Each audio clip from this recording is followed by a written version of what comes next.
আমরা কিছু প্রয়োজন হলে রেগুলেটরি চেঞ্জ নিয়ে আসবো, প্র্যাকটিসের চেঞ্জ নিয়ে আসবো, যাতে মানি লন্ডারিংটা কম হয়। আপনারা জানেন যে বাংলাদেশ একটা বড় ভিকটিম মানি লন্ডারিং।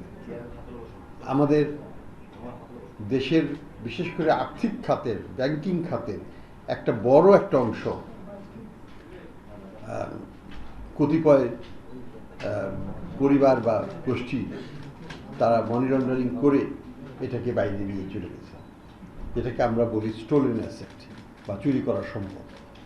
সেই সম্পদ ফিরিয়ে আনার ব্যাপারেও আমরা কাজ করছি। সেটা আমরা করছি আমাদের আন্তর্জাতিক সম্প্রদায়ের সাথে, সেটা আমরা করছি আমাদের বিভিন্ন ল এনফোর্সমেন্ট এজেন্সিগুলোর সাথে। আমরা চেষ্টা করছি ফিরিয়ে আনা যায় কিনা। কিন্তু একটা জিনিস যেটা আমরা বারবারই আমরা এই সম্মেলনেও উল্লেখ করছি যে prevention is better than cure. ঠেকানোটা মানে রোগের উৎপত্তিটাকে রোধ করাটা হচ্ছে প্রধান দায়িত্ব, রোগ সারানোর হচ্ছে পরে। কাজেই চুরি হওয়ার পরে বুদ্ধি বাড়িয়ে লাভ নাই, চুরি হওয়ার আগেই আমাদের মাথা একসাথে করে বুদ্ধি বাড়ি ঠিক করে ঠেকানোর ব্যবস্থা করতে হবে। হয়ে গেছে যা হয়ে গেছে সেটাকে ফিরিয়ে আনার জন্য আমরা ব্যবস্থা নিচ্ছি, নেব ইনশাল্লাহ। কিন্তু ভবিষ্যতে যেন আরও না হয়, আবার আরও বেশিভাবে না হয় বা আরও কোনোভাবেই না হয়, সেজন্য কী প্রতিরোধ ব্যবস্থা নেওয়া যায় সেই চেষ্টায় এই সম্মেলনটা করা হয়েছে। এটা একটা বিষয়। দ্বিতীয় বিষয় যেটা হচ্ছে যে আমরা এখানে এসেছিলাম বাংলাদেশ ব্যাংকের যে এটা হচ্ছে দ্বিতীয় সর্বোচ্চ বা সর্ববৃহৎ কার্যালয়, এখানে আসা হয়নি। এখানে আসার আমাদের একটা দায়িত্ববোধ তো আছে, সেটাও একটা বিষয়। এবং সেই দায়িত্ব পালনটা এখানে আসার মাধ্যমে আমরা করতে চাচ্ছি। এবং সাথে আরেকটা জিনিস, আমাদের একটা বড় একটা সম্পদ আছে যেটাকে আমরা কিভাবে ব্যবহার করতে পারবো, সেটা চট্টগ্রামেই অবস্থিত একটা ট্রেনিং সেন্টার, সেখানে করা সম্ভব কিনা সেই সম্ভাব্যতাটা আমরা যাচাই করার জন্য আমরা সেখানে গিয়েছিলাম। আমরা সেটা দেখেছি এবং সেটাকে আমরা কি করব ভবিষ্যতে একটা বড় মানে আন্তর্জাতিক মানসম্পন্ন একটা প্রশিক্ষণ কেন্দ্র, ব্যাংকিং প্রশিক্ষণ কেন্দ্র হিসাবে সেখানে গড়ে তোলা যায় কিনা, সেটা নিয়ে আমরা পরবর্তী ধাপে আমরা কার্যক্রম শুরু করব বলে আশা করি। এখানে বড় একটা জায়গা আছে এবং সম্ভব হলে পরে বড় আকারে একটা বড় পরিসরের একটা ট্রেনিং সেন্টার সেখানে করা সম্ভব, যেখানে আন্তর্জাতিক মানসম্পন্ন ট্রেনিং প্রদান করা যাবে। রেসিডেন্সিয়াল ট্রেনিং সেন্টার, সেখানে সবাই থাকবেন এবং দেশ বিদেশ থেকে যারা ট্রেনিং দিতে আসবেন তারাও থাকতে পারবেন এবং যারা নেবেন সেখানেও আমরা আন্তর্জাতিকভাবে মানে তাদেরকে বিভিন্ন সেন্ট্রাল ব্যাংকে আমরা দিতে পারবো ট্রেনিং সেই সেন্টারের মাধ্যমে। সেটা আরেকটা বিষয়। সাথে আরেকটা জিনিস আমরা একটু উল্লেখ করতে চাই যে কিছু অর্থনৈতিক দিক সম্পর্কেও আপনাদেরকে একটু অবগত করতে চাই যে আমরা বাংলাদেশ ব্যাংকের পক্ষ থেকে আমাদের মূল দায়িত্ব হচ্ছে আমাদের সামগ্রিক অর্থনীতিতে ভারসাম্যতা ফিরিয়ে আনা। আমরা মনে করি যে আমরা সেখানে বেশ কিছু সাফল্য অর্জন করেছি, পুরোপুরিভাবে হয়নি, আরও হবে আশা করি। আমরা we are in the right direction. আমাদের ব্যালেন্স অফ পেমেন্টের ঘাটতি এখন আর নাই, বিশাল ঘাটতি ছিল, সেটা আমরা মিটিয়ে নিয়েছি। আমাদের এক্সচেঞ্জ রেটটা মোটামুটি স্টেবল আছে, একটা স্থিতিশীল অবস্থায় আছে। আমাদের রিজার্ভটাও স্থিতিশীল অবস্থায় আছে এবং পর্যাপ্ত পরিমাণে আছে, 4 মাসের পরিমাণ যথেষ্ট। আমাদের রপ্তানি বাড়ছে, বিভিন্ন রকমের গোলযোগ আন্দোলন ইত্যাদি সত্ত্বেও রপ্তানি কিন্তু মুখ থুবড়ে পড়ে নেই। এটা বেশ ডাবল ডিজিট গ্রোথ আমরা এখনও দেখতে পাচ্ছি গত 8-9 মাসের যে তথ্য আমরা পেয়েছি। তো এবং কনসিস্টেন্টলি এটা স্টেডি একটা গ্রোথ আছে, 11-12 এরকম আমরা পাচ্ছি। রেমিটেন্সের প্রবাহ আরেকটু উৎসাহব্যঞ্জক, সেখানে আমরা প্রায় 26-27% প্রবৃদ্ধি দেখছি গত 9 মাসে এবং এই ধারাবাহিকতা হয়তো থাকবে বলে আমরা আশাবাদী। তো সব মিলিয়ে ম্যাক্রো ইকোনমিক এক্সটার্নাল সেক্টর যেটাকে আমরা বলি, সেই জায়গাটা একটা স্বস্তির জায়গায় আমরা চলে এসেছি। কোনো রকমের ক্রাইসিস আছে বলে আমি মনে করি না এবং হবে বলে আমার মনে হয় না। আমরা একটা একটা একটা সুদৃঢ় অবস্থানে আছি সেখানে। মূল্যস্ফীতির ক্ষেত্রে আমি এটুকুই বলবো যে আমাদের প্রচেষ্টা চলমান, আমাদের প্রচেষ্টা আংশিকভাবে সফল হয়েছে। আপনারা জানেন অগাস্ট মাসে যখন নতুন তথ্য আসলো প্রথম, আগে তো তথ্যটাকে কমিয়ে দেখানো হতো, ফলে সেখানে 9.5-এর উপর উঠতো না। প্রথম যখন এটাকে ছেড়ে দেওয়া হলো, প্রকৃত তথ্য দেওয়া শুরু হলো আগস্ট থেকে, সেপ্টেম্বর মাসের 7 তারিখে যেটা ডেটা প্রকাশিত হলো, সেটাতে আমরা দেখলাম যে মূল্যস্ফীতি, খাদ্য মূল্যস্ফীতি যেটা 9-10 ছিল সেটা 14% হয়ে গেল, 14.5%। তো 14.5% থেকে এখন গত মাসে এটা 8%-এর একটু বেশি আছে। তো মোটামুটিভাবে আমি বলবো এটা সন্তোষজনক। আমরা 5-6, 5.5-6 মতো কমিয়ে ফেলেছি খাদ্য মূল্যস্ফীতি। নন ফুড ইনফ্লেশনটা এখনো ওইভাবে অতখানি কমে নেই, কিছুটা কমেছে। এটা 12.5%-এর মতো ছিল, সেটা এখন কমে 9.5-এর মতো আছে, 9.5-এর মতো আছে, 9%-এর উপর। তো 3%-এর মতো কমেছে। তো 3% কমেছে। আমি আশাবাদী এই কারণে যে এটা আরও কমবে সামনে, কারণ সাধারণত বাংলাদেশের ক্ষেত্রে বা আমাদের মতো দেশের ক্ষেত্রে খাদ্য মূল্যটা যখন বাড়ে তখন নন ফুডটা সেটাও বাড়ে, কিন্তু 2-3 মাস 4 মাস পরে বাড়ে, আস্তে আস্তে বাড়ে। কারণ খাদ্য মূল্য বাড়লেই মানুষ কষ্ট পায়, কিন্তু তখন তার 2-3 মাসের মধ্যে রিক্সা ভাড়া বেড়ে যাবে, বাড়ি ভাড়া একটু বাড়বে, এটা একটু বাড়বে, সেটা বাড়তে বাড়তে বিভিন্ন সার্ভিস সেক্টরে চুল কাটার খরচটা একটু বেড়ে যাবে, সবই একটু একটু করে বাড়বে কয়েক মাসের মধ্যে, কিন্তু এটা একটু ল্যাগড এফেক্ট আছে। সিমিলারলি যখন খাদ্যমূল্য কমে তখন আবার ঠিকই একই জিনিসই দেখা যায়, যে নন ফুডটা তখন ওই ল্যাগের কারণে ওটা তখন একটু উচ্চ পর্যায়ে থাকে এবং পরবর্তীতে আস্তে আস্তে ওটাও কমতে শুরু করে। তো সেই কারণে আমরা আশাবাদী যে হয়তো 2-3 মাসের মধ্যেই আমরা নন ফুডটাকেও দ্রুত কমতে দেখব। তো যাই হোক, সামগ্রিকভাবে আমরা একটা সেই স্বস্তির জায়গার দিকে যাচ্ছি। আমাদের লক্ষ্য এখনো যে মূল্যস্ফীতি হয়তো 7 থেকে 8-এর মধ্যে আমরা পাবো জুনের শেষে, অর্থাৎ জুলাই মাসে যে ডাটাটা পাবো তখন হয়তো এটা দেখতে পাবো আমরা 7-8-এর মতো আজখানে থাকবে কোথাও। আর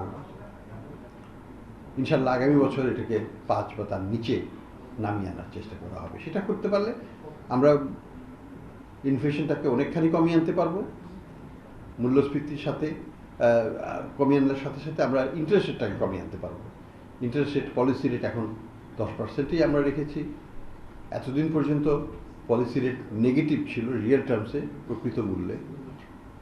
কিন্তু আমরা এটা জানি, আমি অন্তত জানি, বিশ্বাস করি যে যদি ইনফ্লেশন কমাতে হয় পলিসি রেটকে পজিটিভ করতেই হবে। এটা পৃথিবীর সব দেশেই যেখানে ইনফ্লেশন কম সেখানে পলিসি রেটটা পজিটিভ, রিয়েল টার্মসে পজিটিভ, অর্থাৎ মূল্যস্ফীতির চাইতে বেশি হয়। আমাদের এখানে সেটা ছিল না। আমাদের ইনফ্লেশন ছিল 14, পলিসি রেট ছিল 8, তো বিশাল একটা গ্যাপ ছিল। যাই হোক, এটা আমি আসার পরে এটাকে বাড়িয়ে এটাকে 10-এ নেওয়া হয়, 8.5 ছিল আগে, থেকে 10-এ নেওয়া হয়। তো 10-এ এখনও আছে। এটা ইনশাল্লাহ এটা কমবে যখন এটা 7-এর নিচে আসবে ইনফ্লেশন, আমরা এটাকে কমিয়ে আনবো তখন। তো ইনফ্লেশনের সাথে সাথে এটা কমবে ভবিষ্যতে, কিন্তু স্প্রেডটা রিয়েল পলিসি রেট ডিফারেন্সিয়ালটা পজিটিভে রাখতে হবে, অর্থাৎ 2-3% পজিটিভ থাকবে। সেই হিসাবে হয়তো আমরা আস্তে আস্তে নামবো। এখনও সেই পর্যায়ে আমরা যাইনি। এখন বিয়ারলি পজিটিভ, এখানে 9, 9.5, 9.5, আর ওখানে হচ্ছে 10, তো 1%-এরও কম পজিটিভ আছে। এটাকে 3%-এর উপরে গেলে আমরা এটাকে নামানো শুরু করে দেবো।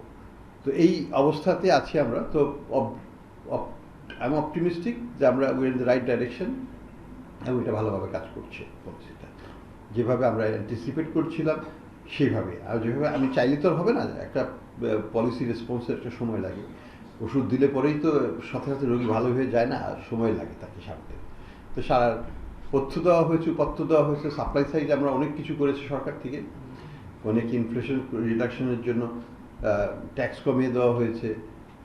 আমরা সর্বাত্মক চেষ্টা করেছি ফার্টিলাইজার যেন সময় মতো, সব ফার্টিলাইজার যেন সময় মতো আসে, বোরো ধান বুনতে যেন কোনো অসুবিধা না হয় কৃষকের, হয় নাই। বিদ্যুতের সরবরাহ যেন বিঘ্নিত না হয়, সেই জন্য প্রতিটা চালান, এলএনজির প্রতিটা স্পট মার্কেট আমাদের মানে ফরেন এক্সচেঞ্জের সংকট থাকা সত্ত্বেও আমরা কিন্তু আনতে পেরেছি, যেভাবেই হোক সেটাকে জোগাড় করা হয়েছে এবং কোনো বৈদেশিক সাহায্য আমরা এর মধ্যে পাইনি, এটা আমাদের নিজের টাকাতেই আমরা করেছি। তো আমি মনে করি যে আমাদের সাপ্লাই সাইড, আমাদের ডিমান্ড সাইড ম্যানেজমেন্টের মাধ্যমে আমরা এটাকে আস্তে আস্তে কমিয়ে আনছি এবং এটা একটা দীর্ঘমেয়াদী একটা টেকসইভাবে আমাদেরকে একটা ভালো ফল দেবে। আমি আর বেশি কিছু বলবো না, আপনাদেরকে প্রশ্নের উত্তর দেওয়ার চেষ্টা করবো।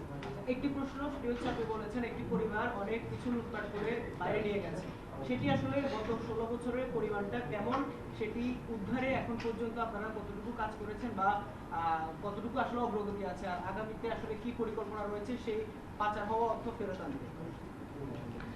আমি আমার কলিগের সাথে একটু অ্যাড করতে চাই, সেটা হচ্ছে যে একটু স্পেসিফিক যারা কথা বলবেন একটু মিডিয়া হাউসের নাম আর নিজেদের নামগুলো বলে প্রশ্ন করলে আমাদের জন্য সুবিধা হবে, অন্যরাও নোট নিতে পারবে। আমার নাম হচ্ছে ইভেন মির, আমি চ্যানেল থেকে করে থাকি। আমরা পাচার হওয়া অর্থ ফেরত আনার যে উদ্যোগ, এটা একেবারেই বাংলাদেশের জন্য নতুন। আমরা কিন্তু সিস্টেমেটিক্যালি এই ধরনের প্রবলেম আগে ফেস করিনি, এবং ফেস করে থাকলেও এই ধরনের প্রচেষ্টা নেওয়া হয়নি। এই প্রথম আমরা এটা করছি এবং সেই জন্য আমাদের অনেক যেটাকে বলা হয় যে লার্নিং কার্ভ, অর্থাৎ আমরা নিজেরাই আমরা শিখছি কীভাবে এটা কাজ করতে হয়। কারণ এটা তো আর দেশের আইনে হবে না, এটা তো বিদেশিদের সাথে আমাকে সংযোগ স্থাপন করতে হবে, তাদের আইনের সাথে সঙ্গতি রেখে আমাকে কার্যপ্রণালী করে সেটাকে আনার চেষ্টা করতে হবে। প্রথম ধাপে চেষ্টা করতে হবে যে সম্পদটাকে কীভাবে একটা, যেটাকে বলা হয় স্থিতি অবস্থা, অর্থাৎ এটাকে আমরা কি বলি, হ্যাঁ, অ্যাসেটগুলোকে ফ্রিজ করার জন্য চেষ্টা করব আমরা। সেই ব্যাপারে আমরা বিভিন্ন দেশের যেসব আছেন, সরকারি প্রতিষ্ঠান আছেন, তাদের সাথে আমরা আলাপ করছি। আমরা মিউচুয়াল যেটাকে MLA লিগ্যাল অ্যাসিস্ট্যান্সের ব্যাপারে আমরা চিঠি পাঠাচ্ছি। আমরা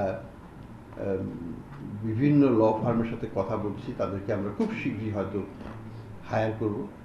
আমরা কিছু ফার্মের সাথে কথা বলছি যারা অ্যাসেট ট্রেস করবে, অর্থাৎ কার সম্পদ কোথায় আছে আমি তো জানি না, জানলেও ভাষা জানি যে এখানে আছে, সিঙ্গাপুরে আছে, ওই জায়গায় আছে, স্পেসিফিক ডকুমেন্টেশন না হলে ওটা কোর্টে কোনোদিন অ্যাডমিসেবল হবে না।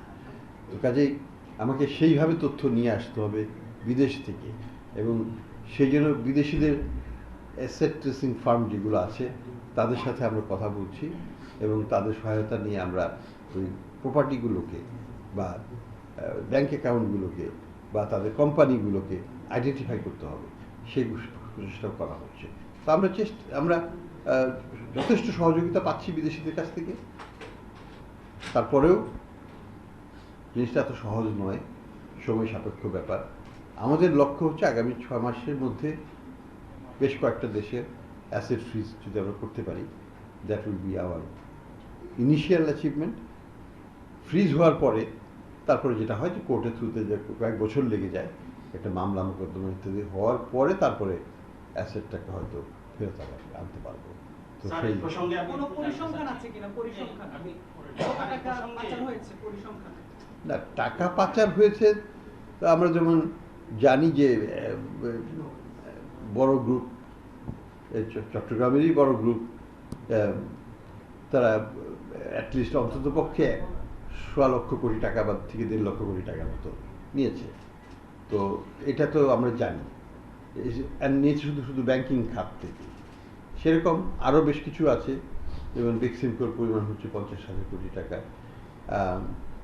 আরও অনেকগুলো আছে যারা 30,000, 40,000, 50,000, 25,000, 20,000 কোটি টাকা নিয়েছে দেশ থেকে।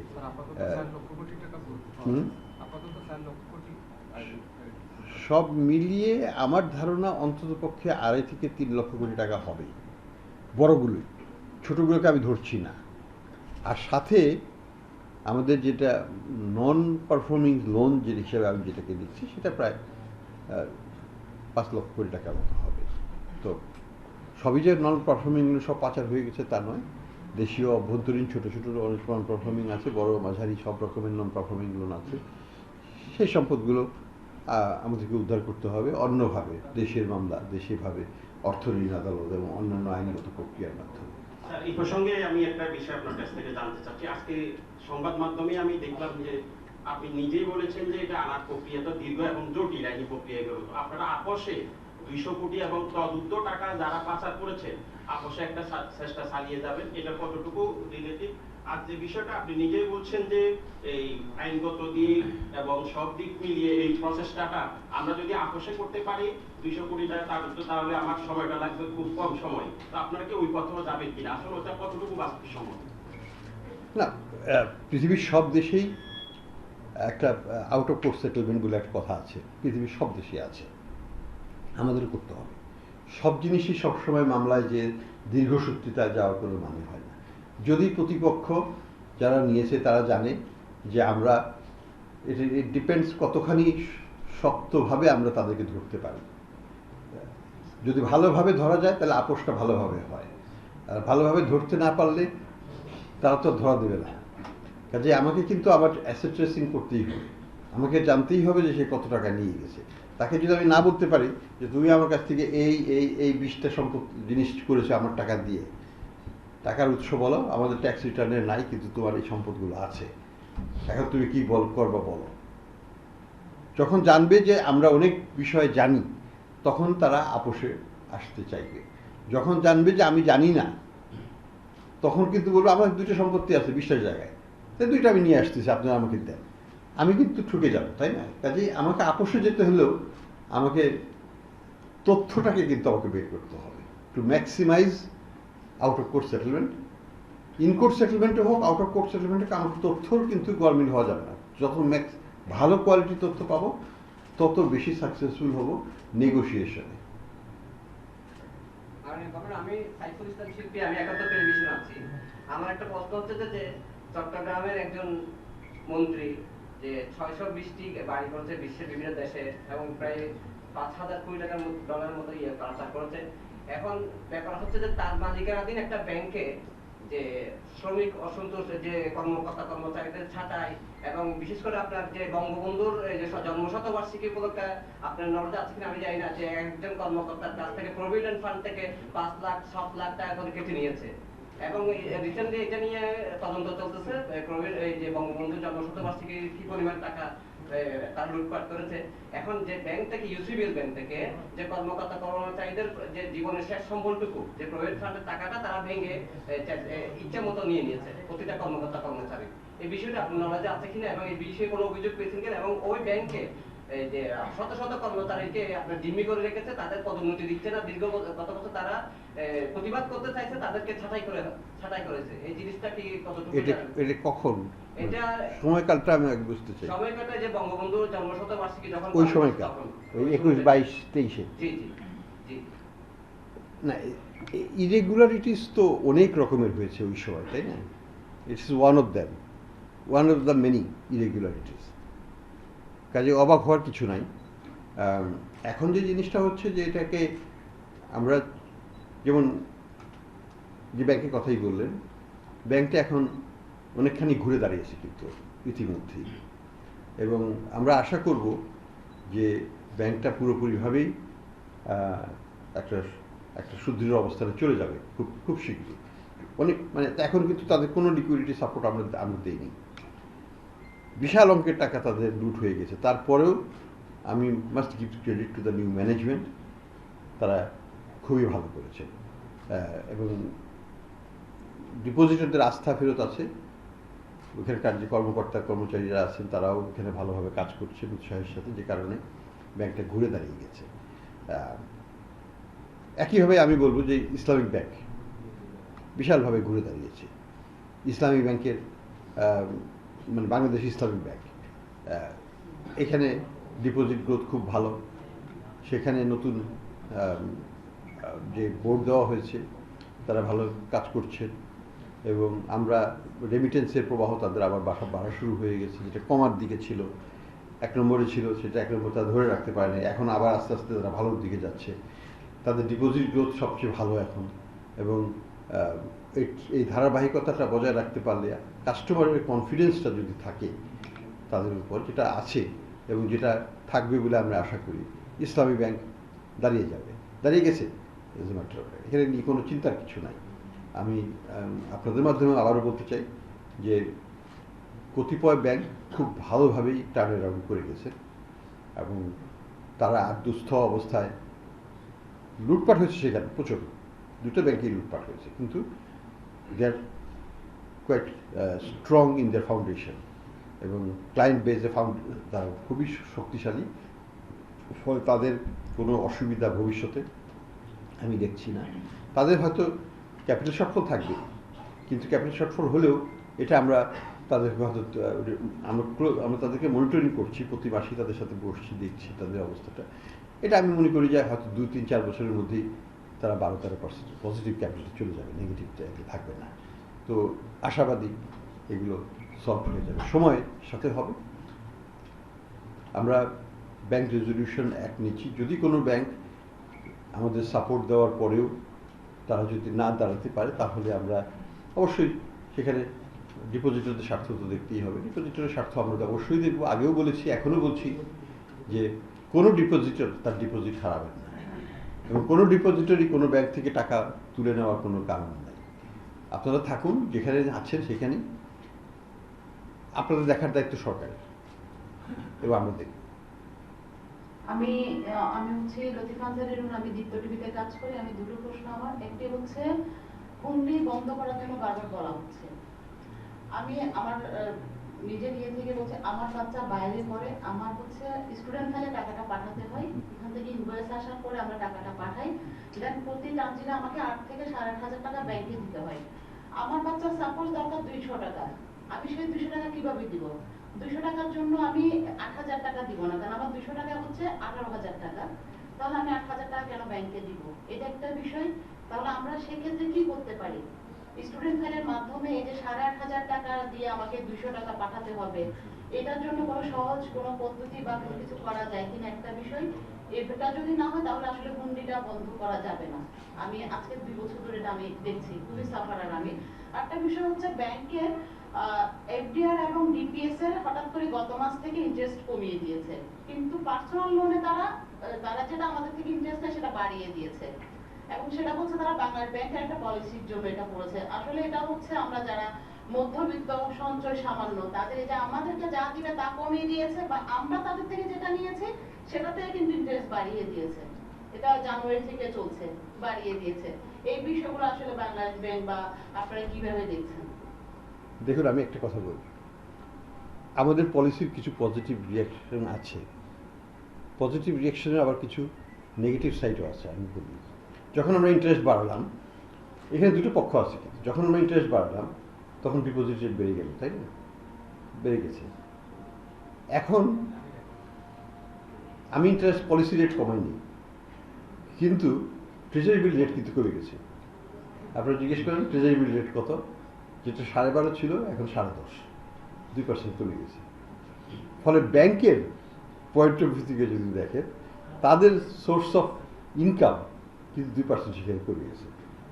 সে কারণে তারা ডিপোজিটরকেও তখন একটু কমিয়ে দেওয়ার চেষ্টা করছে। This is pure market mechanism. যখন আমরা টাইট পলিসিতে যাচ্ছিলাম, ইন্টারেস্ট রেট বেড়েছিল, পলিসি রেট বেড়েছিল, ব্যাংকেও earning good money treasury bill থেকে এবং লেন্ডিং থেকে।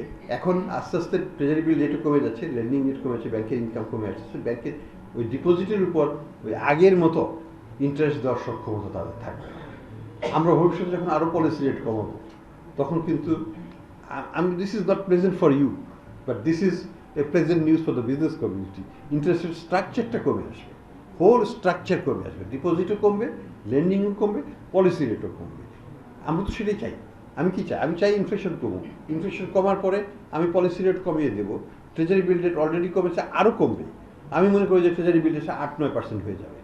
তো ব্যাংক তো আপনাকে তো 8-9% দিতে পারবে না, 10% দিতে পারবে না। ব্যাংক তখন ওটাকে অ্যাডজাস্ট করবে। ইট ইজ রেশনালাইজড স্ট্রাকচার, যেটা উঠবে নামবে ডিপেন্ডিং অন মানি মার্কেট কন্ডিশনের উপর। কন্ডিশনটাকে আমরা অনেক স্টেবিলাইজ করে ফেলছি। It is going to become more নর্মালসির দিকে যাবে এবং নর্মালসির দিকে গেলে এটা কমে আসাটাই স্বাভাবিক। আপনি যেটা বললেন, that's happy news to me, but not so much good news to you. হ্যাঁ, আমরা একটু কাইন্ডলি স্যারের সময় স্বল্পতা আছে, আর একটা প্রশ্ন নেব। হ্যাঁ, স্যার কিন্তু ব্যস্ততার ভিতরে একটু সাংবাদিক বৃন্দের সাথে বসতে চেয়েছেন স্যার নিজের থেকে। আমার নাম মোহাম্মদ ফারুক, আমি টিপিএসসি কাজ করি। আমার প্রশ্নটা হচ্ছে ব্যাংকিং খাতে যত অনিয়ম এবং লুটপাট হয়েছে গত 17 বছরে বা 15 বছরে, এর মধ্যে বাংলাদেশের অন্যান্য কাঠামো বা রুলগুলো আছে তাদের সাথে সাথে এই লুটপাটের সাথে বাংলাদেশ ব্যাংকের অনেক কর্মকর্তা জড়িত থাকার বিষয়ে অভিযোগ আসছে, আপনারা নিশ্চয়ই জানেন। তাদের ব্যাপারে কি পানিশমেন্ট নেওয়া হয়েছে বা তাদের সংখ্যাটা কেমন, যদি একটু জানান। আমি সুস্পষ্টভাবে বলতে চাই, যদি কারোর বিরুদ্ধে কোনো সুস্পষ্ট অভিযোগ থাকে আমরা সেটাকে অবশ্যই আনব, কিন্তু স্পেকুলেটিভ তথ্যের ভিত্তিতে তো আমি কোনো যেতে চাই না। দুদক যদি এসে বলে যে এখানে আমি সার্চ করবো, আমি বলবো করো। দুদক যদি বলে যে অমুকের অ্যাকাউন্টে 500 কোটি টাকা আছে, আমি বলি তাকে ধরো। কিন্তু অমূলক তথ্যের ভিত্তিতে, মানে আনফাউন্ডেড তথ্যের ভিত্তিতে তো আমি কাউকে চাকরিচ্যুত করা বা ওএসডি করে দেওয়া, এটার পক্ষপাতে আনি না। আমাকে এভিডেন্স দিতে হবে, কংক্রিট এভিডেন্স, বা যদি সরকারি কর্তৃপক্ষ ইনভেস্টিগেটিভ এজেন্সি বলে যে এই লোকটা এই ধরনের অপকর্মের সাথে জড়িত ছিল, দিস ইজ দ্য এভিডেন্স, আর আমরা তার বিরুদ্ধে মামলা করছি, আমরা তাৎক্ষণিকভাবে তাদের সরিয়ে দেব। যেসব ব্যক্তির বিরুদ্ধে মামলা হয়েছে হচ্ছে, আমরা কিন্তু তাদেরকে বোর্ড থেকে সরিয়ে দিচ্ছি। কোনো ব্যাংকের বোর্ডে আমরা তাদেরকে অ্যালাউ করছি না, কারণ একটা অবজেক্টিভ তথ্যের ভিত্তিতে আমরা বলছি যে করাপ্ট আর পারসিভ টু বি করাপ্ট, তাকে বোর্ডে রাখা যাবে না। যদি সে আমরা জিতে আসে তাকে আবার বোর্ডে রাখা যাবে। এটাই আমাদের পলিসি, তো আমি I stick to that policy. আপনি নিজে স্যার আর আমরা দিতে পারছি না স্যারের। ঠিক আছে, ঠিক। ডিবিসি নিউজে কাজ করি। স্যার, আমার একটা প্রশ্ন হচ্ছে, চট্টগ্রামে বাংলাদেশ ব্যাংকের কোনো স্পোকসম্যান নেই। আমরা যখন এখানে কোনো নিউজের জন্য আসি বা কারো একটা বক্তব্য পেতে আপনার চাই, ওনারা বলে আপনার ঢাকায় কথা বলেন। তো আমরা চাই এই বিষয়ে যদি একটু ইলেকট্রনিক ব্যবস্থা নিতেন, একটা স্পোকসম্যান চাই খুব দরকার। কথা বলার জন্য স্পোকসম্যান সাংবাদিকদের সাথে কথা বলার জন্য আমরা সাধারণত অ্যাটেন্ড করি না। না, এখানে আমি একটু বলবো যে সব বিভিন্ন জায়গা থেকে স্পোকসপারসন রাখাটা ঠিকও না, কারণ পলিসি স্টেটমেন্টগুলোর একটা সিঙ্গুলারিটি থাকা উচিত, একটা ভাবেই আপনাদেরকে দেওয়া উচিত, তা না হলে বিভিন্নভাবে ইন্টারপ্রিটেশন চলে আসবে। আমরা স্পোকসপারসন বাংলাদেশ ব্যাংকে তো কয়েক হাজার কর্মকর্তা, ওখানে একজনই তো স্পোকসপারসন, এবং সেইভাবেই আমরা রাখতে চাই। সারা বাংলাদেশ ব্যাংকের জন্য সব জায়গার তথ্যের সোর্স অফ ইনফরমেশন একজনই হবে, এবং সেটা অবশ্যই স্বাভাবিকভাবে ঢাকা কেন্দ্রিকই হওয়ার কথা হয়েছে। তো আমরা কিন্তু এটাকে ডুপ্লিকেট করতে চাচ্ছি না। ইমেল করলে ঢাকায় তাৎক্ষণিক জবাব দেয়। আবার যদি কোনো প্রশ্ন থাকে আপনারা ঢাকাতেই প্রশ্নটা করেন বা এখানে করুন, এখান থেকে আমরা করসপন্ডেন্স করে উত্তরটা ঢাকা থেকেই আপনাকে দিয়ে দেওয়া হবে। তাহলে সবাইকে ধন্যবাদ, আপনারা কষ্ট করে এসেছেন, ভালো থাকবেন। আরেকবার স্যার আসলে আমরা স্যারের কাছ থেকে আরেকটু বেশি সময় নেব। আমাদের একটু জানা যাচ্ছে, আমাদের একটু পরিষ্কার হয় না, মানে আমরা একটু জানতে চাচ্ছি যে ব্যাংকের যে টাকা লুটপাট হলো, কোটি কোটি টাকা বিদেশে পাচার হলো, কিন্তু যে ব্যাংকের লোকজন জানে না বা বাংলাদেশ ব্যাংকের কেউ জানে না, আসলে সেটা কিভাবে হয়? দেখুন, আমি তো বললাম যে এগুলো অনেকগুলোই তদন্তে আছে, তদন্ত চলছে, তদন্তের মাধ্যমে যা বাইর হবে সেটার ভিত্তিতে আমরা আমাদের সিদ্ধান্ত নেব।